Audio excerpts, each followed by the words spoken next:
ஒரு கம்பெனிக்கு வேலை தேடி வர்றவங்க இந்த மாதிரி ட்ரெஸ் பண்ணிட்டு வருவாங்க.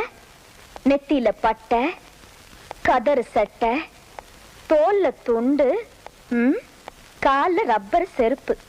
என்னங்க அப்படி ட்ரெஸ் பண்ணா திட்டுறீங்க, இப்படி ட்ரெஸ் பண்ணாலும் ஷட் அப். இதெல்லாம் சட்ட சபையா? அழகா ஒரு பேண்ட் ஷர்ட் போட்டு வர தெரியாது? இதுக்கு முன்னால எங்க வேலை செஞ்சீங்க? பாம்பேல. என்ன வேலை? மெக்கானிக். எந்த கம்பெனி? ராமோஜி ராஜராவ் ஜிஜாபாய் கம்பெனி. போதும். ஏன் கம்பெனிலயும் நீங்க அதே வேலை தான் செய்ய போறீங்க. Thank you madam. நீங்க ஜிஜிபாய் கம்பெனில வேலை செஞ்சீங்களோ பாஜிபாய் கம்பெனில வேலை செஞ்சீங்களோ எனக்கு அவசியம் இல்ல. சரிங்க. You are going to work number 1 factory in India. Yes, ma'am. You should know the rules and regulations of the factory. Definitely, madam. No interruptions. Number 1, timing is very important. If you come 1 minute late, you'll be suspended for 1 week. Number 2, neatly ironed khaki uniform. இந்த ஷூக்குள்ள pant போடுறது, conductor back, கணக்குப்புள்ள back, கதர் சட்டை, பட்டை இதெல்லாம் எனக்கு பிடிக்காது. Number 3, ஃபேக்டரியில எந்த மிஷினும் கெட்டு போகாம பாத்துக்கணும். அப்படி ஏதாவது கெட்டு போச்சுன்னா நீங்க தான் பொறுப்பு.